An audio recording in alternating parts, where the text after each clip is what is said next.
Hey there, everybody. Welcome back to the channel. My name is Chris Omi, and this is a little roundup of our Twitch save for Football Manager 2019 saving Swansea City.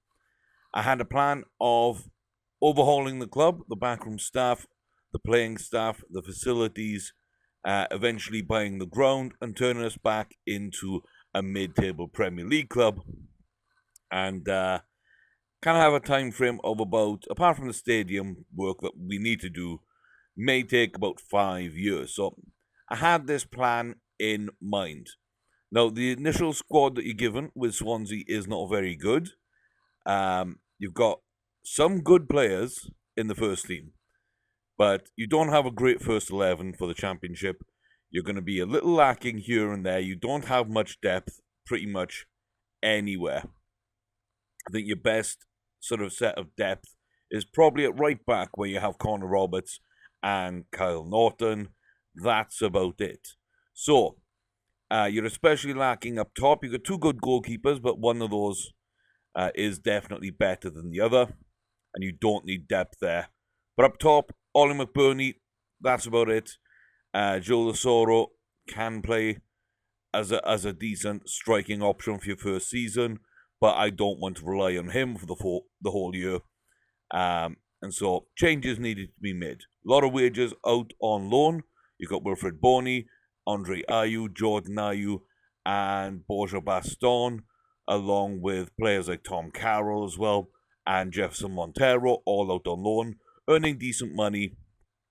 They could be good first-team players for you, but really, your goal is to get them off the books at the end of that first season, pretty much completely. If you're going to keep one, I would suggest either Jordan Ayew or Borja Baston. I think Jordan Ayew will go for a lot more money, so he's probably the better sale, and that's the route I went. But I'm going to walk you through the first season first. We'll get around to all that later. So, starting off with a friendly against the under-23s. You can see a bit of a goal fest there. They did play decently against me. And at this point, I'm playing a 4-2-3-1 winger formation. So that would be a goalkeeper, a back four, two central midfielders, left wing, right wing, attacking midfield centre, and Ollie McBurney up top on his own. Then, a couple of friendlies, good win. Not much in those two games. A big win then, Daniel James and Selena. James on the left wing, cutting in as an inside forward. Got some, both got hat-tricks for me against Yeovil. And then an interesting game against Cadiz. Into the league game. Now, this was kind of a strange game because, as you can see, we took the lead. But then immediately we were pegged back. Then immediately we got hit again. And then Norwood hit. And then Duffy hit. And then straight away McGoldrick hit. And to be honest with you, at this point, I was really struggling to think what I wanted to do and how I needed to change things. It felt like the players didn't want to play my tactics. Being a new manager, low reputation, there wasn't a lot going for me, I think, in that way. So what we had to do was change things up. I went more attacking at the end of the first half. We got Selena a goal, but immediately in the second half, you can see Norwood grabbed another. And most of these goals aren't sort of from Sheffield United outplaying us, and they're not from sort of individual players being brilliant. Billy Sharp got 4 goals, but that isn't really the story of the game. So when you look at that kind of result, you think that's an absolutely terrible start. But at the point when I was 6-2 down, going into about 60 minutes left to play, I decided to change things up. I knew at that point we were holding 6.4, 6.5 ratings. If I was lucky, we'd play badly enough to get down to a 6.3 where they would accept criticism. Otherwise, they would believe that was a perfectly fine result. Now, I'm not going to lose 6-2 or worse without taking it out on the players, because this is a chance to gain morale in a situation where you should absolutely lose all your morale. So to gain a little bit of it back, rather than just lose it all, we're not going to win the game. It doesn't matter. So A little bit to game the system. I played players out of position. Ollie McBurney went to left back, for example. My goalkeeper, Mulder, he went up top. And I just changed everybody's position, everybody into weird places. And then when players got low enough ratings in this game, which I'm afraid we can't actually see right now, I did then make tactical switches, bringing other players from the bench to try and shore things up. One thing to notice is Matt Grimes, not a very tall player. He went in goal. He only conceded 2 goals. Because I kept Mulder in until it was 7-2. I made most of the changes at 6-2. Mulder came out when we conceded again, and that was Duffy's second goal. We looked very compact. Ollie McBurney surprisingly good at left back. Mulder surprisingly good up front. And like I say, Daniel James was a decent little player through the middle for us in central defence, kind of breaking forward on the counter. But my man of the match for the weird new formation was Matt Grimes in goal. He actually held a 7 rating, despite conceding 2 goals and despite starting his stint in goal at a 6.8. He made a couple of key saves, and that kind of got his rating up. So, crazy stuff, but we kind of overloaded ourselves a little bit towards the end, just to force the ratings down, so that we could tell them it was definitely not acceptable. We could really sort of dive into that beginning, sort of fostering those player relationships. They know I'm a no-nonsense manager.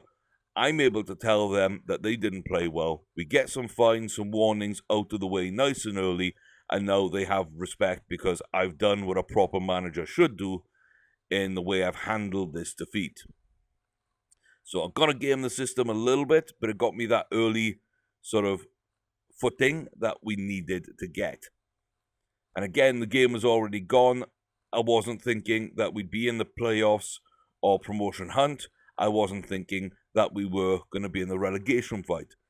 So an extra 3 goals conceded for goal difference and all that sort of jazz just doesn't matter to me, which is why I did things the way I did. Now, the board did win playoffs this season. They threatened to sack me for about 6 games in a row unless I got results, including away to like second place Derby County and at home against Reading and a multitude of other games in between. Now, I think they were being far too reaching, and this first game showed me that even if we'd have played proper tactics for the entire game, we would have still lost this about 6-2 because individual mistakes and the players' attitudes not being right really hurt us in this game. But it's a marked improvement from there on out. We lose to a late penalty for Preston. And it was a penalty. Again, it's an individual mistake at the back, which is not very good to begin with. We're also losing Van der Horn, who wanted to leave. We agreed a fee that would be acceptable, and then immediately, like less than an hour later in game, Southampton meet that fee and he leaves. So we've lost our leadership at the back. The only other leader we've got in the team pretty much is Leroy Fer in midfield, and he's very combative and isn't accepting of me as a manager at all this season. So my only leader is working against me. The one that was working with me left for big money, and the board wouldn't give me any money to work with either. So those individual mistakes at the back will end up costing us throughout the game. Again, here we do well against Birmingham, but a red card at the back really puts us behind. We take the lead, they pull one back on a counter-attack. Without playing them before the red card, that gives them the lead. That gives them the extra man to throw a body forward. And despite Fulton getting a late goal, we can't quite get the job done. We can't steal a point. Then home against Leeds, who end up winning the league. Again, that's an individual mistake at the back. A very wasteful sort of performance from McBurney and Daniel James in this opening 5 fixtures, where really we should be scoring a lot more goals, but we're not able to. And then Bristol City, counter-attack. We hit the post, hit the bar, goalie made a good save, ball comes back down the other end of the field, and they overloaded the far post for an easy tap-in to get that win. So the opening 5 games, really, really poor. The board are on my back from about game 3, game 4. They don't like the opening day defeat. Then they don't like losing at home. They really don't like sort of the performances we've been putting in, and that continues through the first 5. Luckily, we get to the Carabao Cup, the League Cup of English football. We go away to QPR, absolutely banish them. Like you can see, McBurney, Jaras, Selina getting goals. That Leisner goal is actually a McBurney goal as well. That was taken off his toes. The defender basically slide tackled McBurney, and the ball went across the line. So that was more or less a McBurney goal in my mind. A big win then in the league, our first win, and it's a back-to-back away performance. 2 clean sheets, 2 4-0 wins. And again, you can see McBurney, Jaras starting to pull the strings. Jaras is a signing. We'll get round to the signings at the end of the little roundups here. But then back at home, outplayed by Forest a little bit. Again, wasteful at the back. And that first goal that they scored was another mistake. That was Connor Roberts not cutting out a ball far post. So they get the first and then immediately use that momentum to grab the second and put the game away. Then we start getting into things. Away from home, again, we start playing better. So a decent game against Stoke. Bit of a dour draw, but it was important to get points on the board. We followed up with another equally as dour game against Middlesbrough. A little lucky to get out of that one without conceding. But again, we're wasting great one-on-one chances up front. So not the best there. Burnley, again, that first goal by Westwood's an individual mistake at the back. Then we go down to 10 men with another mistake at the back. And then they use that extra man to double and then triple the lead. The QPR game. Not much to be said about this one. Pretty straightforward. They got the early goal. Lovely little counter-attacking move. But we get them on set piece from Carter's Vickers. Jaras put the ball in the box from a free kick. And he got up big to head in. And then Daniel James coming on as a substitute. I've gone to a narrow formation. In, I think, Stoke and Middlesbrough. Went narrow for a 4-3-1-2 formation. Because I believe 2 up top helps McBurney out a lot. And then later on in the game, I switch back to my winger formation. And Daniel James' impact off the bench is undeniable. Same tactics, same routine here. Connor Roberts grabbing goal. They pull one back on the counter. And again, we're controlling the game, and McBurney gets the winner. Very poor game at home, though. Just sort of regressed to early season form, and we end up losing against Ipswich. Then we go all-out attack, back with the winger formation at second place, Aston Villa. Absolutely outplay them. They hit us on the counter late on to pull another goal back with Abraham. But really, that's a very, very good game for us. My 2 loan signings, Ryan Yates and Kun Temazukov, or Uzkov, my bad, is coming up big for me in that game. You can see McBurney's penalty in a really poor game at home to Blackburn. And then a decent sort of all-out attack against Reading. Now, it should be noted that this is the start of the board asking me to be winning games. So if I don't beat this team here, if I don't beat Villa, I'll be fired. If I don't beat Blackburn, I'll be fired. If I don't beat Reading, I'll be fired. If I don't beat Norwich, I'll be fired. If I don't beat West Brom, Derby County were top of the table away from home, I'll be fired. So you can see here my form is really starting to pick up, but so is the board pressure. And it all comes to a head around here, where we outplayed Sheffield Wednesday. We got the early goal. Everything seemed good. And then just the individual performance of Rolando Aarons on loan from Newcastle. He just absolutely ripped us apart. He dribbled past like 6 men for the first goal. And then great interplay between him and a couple of others. And really, there's nothing I could have done in that way. So, yeah, very disappointed with that, if I'm honest with you. But, like I say, a pretty good run, all coming up to it. But when we hit Sheffield Wednesday, Aarons ripped us apart. And then again, we rescue a point at Hull. Again, another performance away from home. when really our home form is starting to struggle.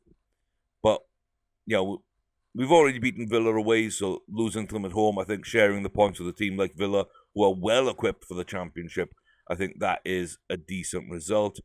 Wigan, we get them on the counter-attack for the first goal, and then Joe Lasoro's pace, when we're controlling the game, we sort of hit them out once again and get out of that game.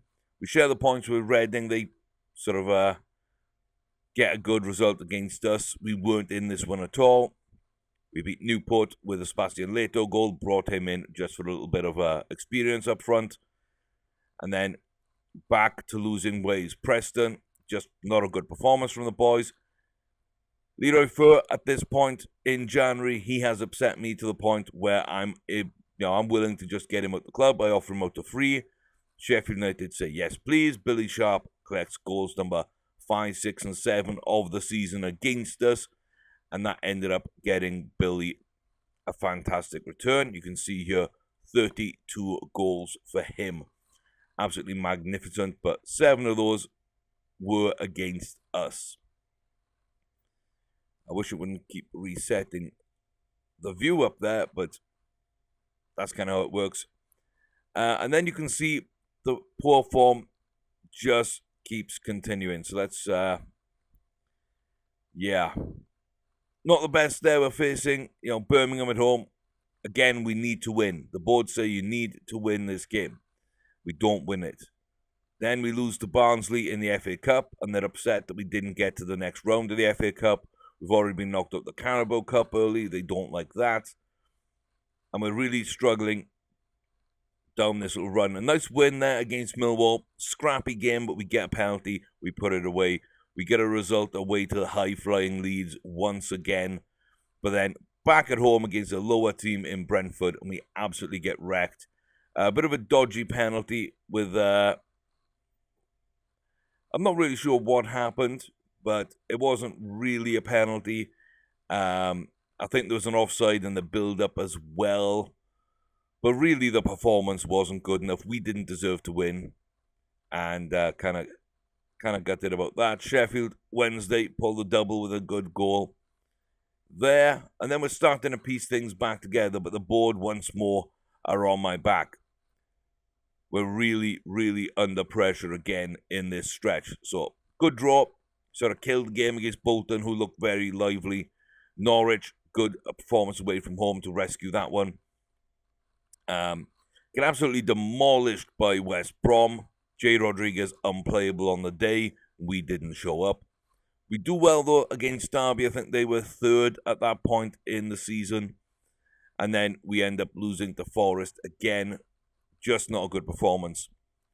Middlesbrough, that was a really dodgy penalty as well. But again, we're sort of getting through things now. And we're out of the relegation zone at this point, but not by much. The board are really starting to call from ahead late in the season once more. I'm getting the results I need to do to just kind of get past that. But we lose at home to Stoke. And then comes the winnable run that we need to put together to keep our job and to keep clear of the relegation zone. So, big win over QPR. Sebastian Leto coming up big for us. Then we managed to stall out Rotherham, who looked fairly dangerous, to be fair to them. But we were very toothless in attack. Back on the road, another 4 goals, another big win. Although a late comeback on the cards for Ipswich. For 10-man Ipswich, I should say. Again, at home, not the best. We give up a pair there. Late counter-attack goal by Fraser Campbell from a corner. They counter-attack the Overlords because we couldn't keep the ball up that end of the field. Our corner goes astray. Long ball down the left wing. Ball across the box to the right wing. Fraser Campbell just heads it in at the far post. And then here, late winner from Kuhn Temenuskov. And they get a player sent off just to make it a little bit comfortable at the end. We round off the season in a little bit of style, not much style. But I will take what I can get. So first season, you can see here we finished 16th. 15 wins, 12 losses, 12 draws, 19 losses, minus 12 on goal difference. Not really good at all. but we're free and clear of relegation. Pretty much before the start of that run, we started down here. We could have climbed as high, I think, as 13th, I thought was possible, and we couldn't quite get up there. So, good season from Leeds. Reading go up in second place. Aston Villa go up through the playoffs. And really, those are two of the three favourite teams in this league for season one, being Leeds, Villa, and Derby County would be the third. So, they didn't get the job done. Two of them did. Reading go up as well. And so, the season one transfers. As I say, a lot of work to be done. We start off by getting rid of Narsing for 500,000. The board and fans think I should have got more money, but really it was about getting him and the wages out of the club. You'll see that repeated as well. We get some youngsters out on loan. We get them released as well throughout the season when I don't think they're good enough. Leroy Fer, as I say, in January will go out. We had a deal for Nordfeldt, so we went with Mulder in net. So we've got a bit of money and a bit of wages back there. We could make some moves in January on the back of that. And the Van der Horn deal early on in the season, as I say, he wanted to go out. And 15.5 million, really not a bad price for someone like Mike. And we got another 2.9, I believe, by selling his clause, which said he would get, if he was sold and they made a profit, I would get 40% of that profit. So I think unless they sold him for 21 million or above, which I didn't think would be likely anytime soon, it was worth me buying out that clause. So I did that. So the total fee for Van der Horn was more likely in the region of £18.5 million. Now you can see we went and got £1 million signing early on in Geras. I sort of scouted him. I found that he would suit me down to the ground. A very good attacking midfielder. We could rotate him out for Selena. And I really like his player traits. I'm not sure we can highlight. There we go. So, tries killer balls often and shoots from distance. Good from attacking midfielder in that support position. On loan, young striker Kun Temenuskov. Very good young Bulgarian player. Again, another good deal that we actually made permanent in January for £1 million. We didn't have a future clause set up, but he was sort of impressive enough that we decided to make that permanent. And Ryan Yates in midfield, we couldn't make this one permanent. We did try, but I felt he offered us a lot in centre midfield and defensive midfield over the year. But Forest wouldn't let him go, so we just used him for the year on loan. Cameron Burgess, young centre-back, good backup, and yeah, really he was cheap. He was the only thing I could afford at that stage, and I knew that there were bids in on a couple of my defenders. So at that stage, I was kind of thinking, we're probably going to lose Van der Horn. Let's get someone in, so we got Burgess in. And then as the Van der Horn deal was completing, I was lining up 1.8 million to bring in Johan Barbet. And he was just a bit of a stopgap, but I think a very decent player indeed to kind of come in. Nice little ball-playing defender, fairly cheap, fairly good, and his contract's now running out in this game because we're in Season 2. He's going to be leaving the club on a free, but I think for 2 million, the job he did for that first season in Van der Horn's absence was absolutely fantastic. Then I realized that we really did need more leadership, more squad leaders, veteran presences. I started to look around. I couldn't get much, but up top we did bring in Sebastian Leto, the former Liverpool winger. He's been out in Greece and whatnot. He's moved into a central striking position, and he's come in and done a very good job for us, and then we've sold him on for a very small profit, about $250,000, I believe. Maybe even a little bit more than that, but that was a good deal all round for us, I think. And yeah, he came up key in a couple of games. He probably, without him, I think we would have been fighting relegation a bit more close.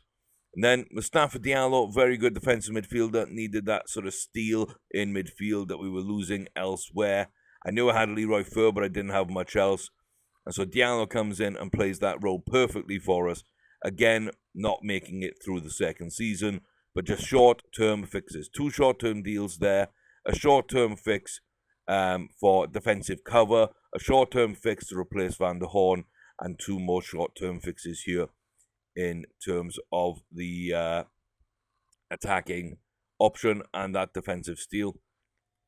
Jay Adams, who, I mean, he scored against us early on. I thought he was going to be a good option for us, but absolutely terrible in the first season. 9.5 million, I felt, was badly wasted. He does have good potential. He could be a key member of the squad, but really, I think I've already got better options, and so he is now being sold. But yeah, we didn't really get what we wanted out of Che Adams, and also between him and Neil Maupay, I tried to solve the striking problems up front, and that meant that all that Mike Van der Horn money kind of went into those two. Neither scored a goal in that first season, so let's have a look here. Season 1, you can see 15 games. He scored, I think, in the last game of the season, 6.51. Not a good year for anyone, but really I thought that was a very, very poor investment and return. Neil Maupay as well, might as well go into his profile. We'll be looking at the same thing. Much better this season, but that first season, absolutely terrible. I didn't really think that he would be quite as ineffective as he was. 12 games, absolutely nothing across the board, poor performances. This year, he's getting goals, he's getting into good positions, and so much better all in. But yeah, really 18 million out, 19.5 million in. So we're spending a little bit of money, but we're kind of balancing the books. We're getting players I hoped would improve depth in the right areas. But the 2 loan deals, Barbie in defense and Jaras in attacking midfield, they were the big ones for me. And then getting Nordfeldt out and getting Van der Horn so I could make a move up front, they kind of helped me, but also hurt me. Van der Horn leaving, Fur leaving, that's my captain, vice-captain pairing. That's my leadership, that's my veteran presence at the back. That's my veteran presence in midfield. We really struggled because of those. So I knew I had to do something drastic in Season 2. And so, on to Season 2.